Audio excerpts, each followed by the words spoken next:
പ്രിയപ്പെട്ട K C Venugopal ഇന്ന് ഉച്ചയ്ക്ക് ശേഷമുള്ള പരിപാടികളെല്ലാം ക്യാൻസൽ ചെയ്തെങ്കിലും എംഎൽഎമാരുടെ സ്വീകരണം അടക്കമുള്ള പരിപാടി പിന്നെ ദിവസത്തേക്ക് മാറ്റിയെങ്കിലും എന്റെ ഓഫീസിന്റെ ഉദ്ഘാടനം നിർവഹിക്കാൻ അദ്ദേഹം തിരക്കുകൾക്കിടയിലും വന്ന് ചെറിയ നല്ലൊരു പ്രസംഗത്തോടുകൂടി നല്ല വീക്ഷണമുള്ള പ്രസംഗത്തോടുകൂടി ഇത് ഉദ്ഘാടനം ചെയ്തതിലുള്ള സന്തോഷം അദ്ദേഹത്തോടുള്ള നന്ദിയും ഒരിക്കൽ കൂടി ഞാൻ പ്രദർശിപ്പിക്കുകയാണ്.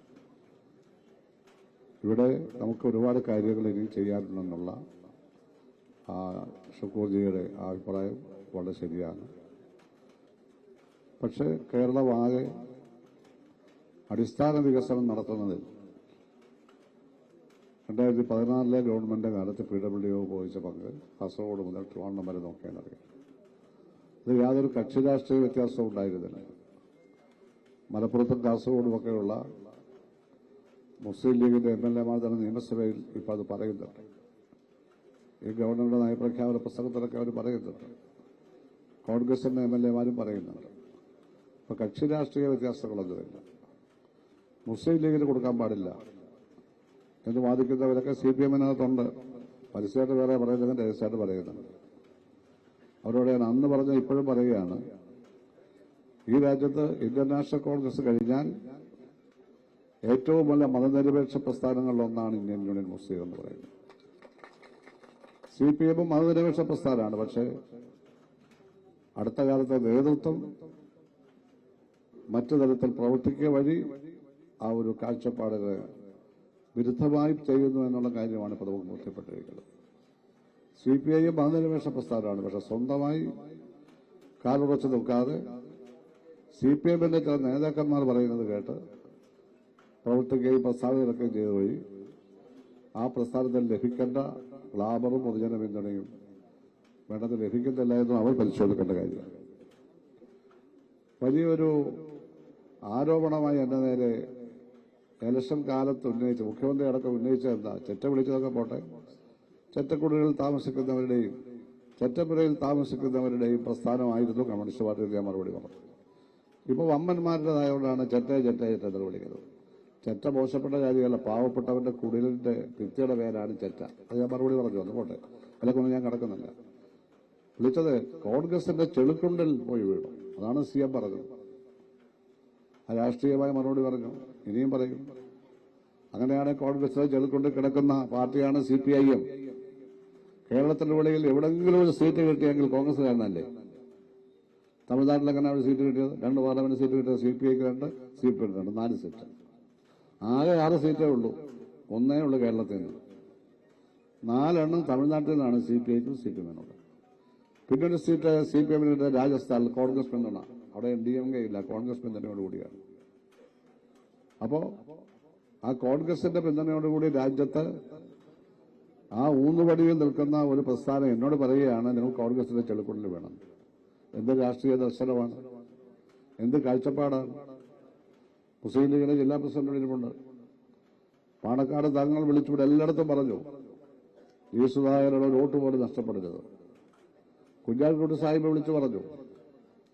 ആദ്യം തന്നെ ഡൽഹിയിലായാലും ഇവിടെ ആയാലും ശ്രീ വേണുഗോപാൽ, KC വേണുഗോപാൽ അത് ബദ്ധശ്രദ്ധരായി. എന്ന് മാത്രമല്ല, ഇലക്ഷന് പൈസ വേണ്ടേ. ഞാനോട് നയാ പൈസ ആരോടും പിരിക്കാൻ പോയില്ല. കുറച്ചുപേര് കുറച്ച് പൈസയൊക്കെ തന്നു.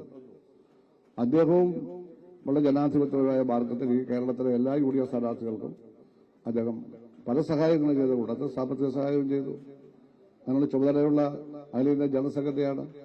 ആ കൂട്ടത്തിൽ ഓഫീസ് സെക്രട്ടറിയായ അദ്ദേഹം കോൺഗ്രസ് പ്രവർത്തകർ കൂടിയാണ്. സനലിന്റെ കയ്യിൽ അദ്ദേഹം ഈ ഇവിടുത്തെ ഇലക്ഷൻ വേണ്ടിയുള്ള ചെലവ് കൊടുത്തു. അതുകൊണ്ടുകൂടിയാണ് പ്രവർത്തിക്കാൻ കഴിഞ്ഞത്. ആ നിലയിൽ അമ്പലപ്പുഴ ജയിച്ചിരിക്കണം എന്ന ഉറച്ച വിശ്വാസത്തിലും കുറച്ച് അഭിപ്രായത്തിലും ഉറച്ചതെന്ന് ദേശീയ ജനറൽ സെക്രട്ടറി ആയിട്ടുള്ള ശ്രീ KC വേണുഗോപാൽ അമ്പലപ്പുഴയുടെ വിജയത്തിന് ചുക്കാൻ പിടിച്ചു എന്നുള്ളതാണ് എനിക്ക് പറയാനുള്ളത്. മുസ്ലിം ലീഗും അതുപോലെ തന്നെ ചെയ്തു. അതിൽപ്പെട്ട മറ്റു പാർട്ടികളും ചെറിയ പാർട്ടികളൊക്കെ ഇവിടെ ചെയ്തു. ഒപ്പം നിഷ്പക്ഷരായ ഒരുപാട് വോട്ടർമാർ വോട്ട് ചെയ്തു. അങ്ങനെയാണ് ഈ വലിയ ഭൂരിപക്ഷം കിട്ടുന്നത്. ഇതൊന്നും വിശകലനം ചെയ്യാനുള്ള കഴിവ് CPM നേതൃത്വത്തിലില്ല. ഇനി അടുത്ത കാലത്ത് ഉണ്ടാവാനും പോകുന്നില്ല എന്നുള്ളത് ഞാൻ ഉറപ്പായിട്ട് പറയുകയാണ്.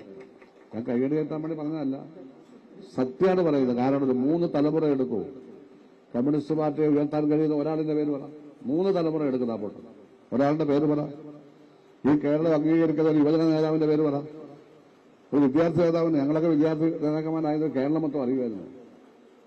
കേരളം മൊത്തം ഞങ്ങളെ അറിയുമായിരുന്നു. ഞങ്ങൾ പോരാടുമായിരുന്നു.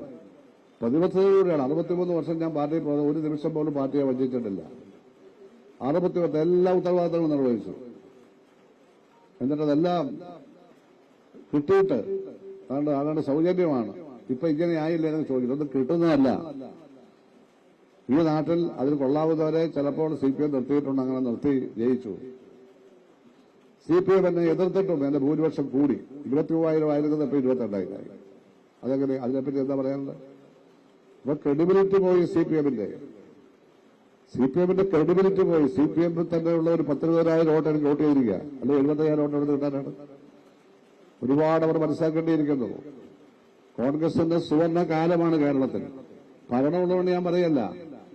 എനിക്ക് വേണ്ടി പ്രവർത്തിക്കാൻ ആയിരക്കണക്കിന് കോൺഗ്രസ് പ്രവർത്തകരെ ഞാൻ കണ്ടു. മുമ്പ് ഞാനിവരെ കണ്ടിട്ടേ ഇല്ല. എത്ര സ്ത്രീകളാണ്, യുവതികൾ കോൺഗ്രസ് പ്രവർത്തകരായി ചുറ്റുപാടും ഉണ്ടായിരുന്നത്. അപ്പോൾ കോൺഗ്രസിന് നല്ല കാലം മുമ്പുണ്ടായിരുന്നത് ഇപ്പോൾ വന്നു തുടങ്ങി വീണ്ടും വരാം. അപ്പോൾ ഇവിടെ KC പറഞ്ഞതുപോലെ ആശയങ്ങളും ആദർശങ്ങളും ഉറച്ചു നിന്ന് അധികാരം ഉള്ളപ്പോഴും ഇല്ലാത്തപ്പോൾ അതിന്റെ പുറകെ പോകാതെ തത്വാധിഷ്ഠിതമായ രാഷ്ട്രീയ പ്രവർത്തനം നടത്തി സ്വന്തം ഐഡിയോളജിയിൽ ഉറച്ചു നിന്ന് പ്രവർത്തിച്ചാൽ കോൺഗ്രസിന് കേരളം ഇനിയും അധികാരത്തിലിരിക്കാൻ കഴിയും.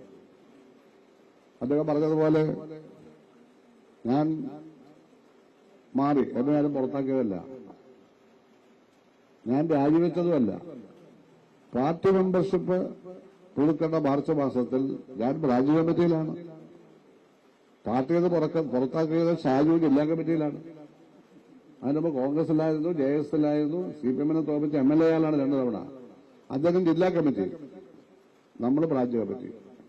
പാർട്ടിയായിട്ട് ഒരു ബന്ധവുമില്ലാതെ നാട് മുഴുവൻ നടന്ന മത്സരിച്ച് തോറ്റുപോയ ഷേഖ് പി ഖാലിദ് ജില്ലാ കമ്മിറ്റി കായംകുളത്തെ, ഞാൻ ബ്രാഞ്ച് കമ്മിറ്റി. ഇവിടെ അഭിപ്രായ വ്യത്യാസം ഞാൻ പറഞ്ഞല്ലോ. അത് പ്രതിസ്ഥിതി ചെയ്യാൻ ഇറങ്ങിപ്പോകുന്നല്ലോ എന്നുള്ള എന്റെ അച്ഛന് വരെ വിളിച്ച് LC കൊണ്ട് ഭുവനേശ്വരൻ രക്തസാക്ഷിയുടെ കാര്യമൊക്കെ വലിയ വർത്താനം. ആ ഭുവനേശ്വരന്റെ അച്ഛനാണ് എന്റെ അച്ഛൻ. അച്ഛന് വിളിച്ചു കരുവാണിയുടെ LC കള്ളു ഷാപ്പിലിരുന്ന് കള്ളു കുടിച്ചോണ്ടിരിക്കുമ്പോഴാണ് അവൻ ഈ ഫേസ്ബുക്കിൽ എഴുതുന്നത്. അറിയാവോ? ഒരു നടപടിയോടെ എടുത്തില്ല. അമ്പലപ്പുഴ ക്ഷേത്ര കമ്മിറ്റിയുടെ മെമ്പറാക്കി ഉപദേശസമിതിയിലെ ഇത്തരക്കാരാണ് അമ്പലപ്പുഴ ക്ഷേത്രോപദേശ സമിതി. അവിടെ ഏതൊക്കെ ഭീഷണിപ്പെടുത്തിയിരിക്കണം. ക്ഷേത്രങ്ങളും സ്കൂളുകളെല്ലാം കൈയടക്കാണ്. PTA മറ്റൊന്നും സൂക്ഷിക്കണം. എല്ലാ സാമൂഹ്യ വിരുദ്ധന്മാരെയും എല്ലാ തരത്തിലുള്ള വൃത്തികെട്ടവരെയും ഈ സ്ഥാപനങ്ങളിൽ ഇത് പുറത്താക്കാൻ കഴിയണം.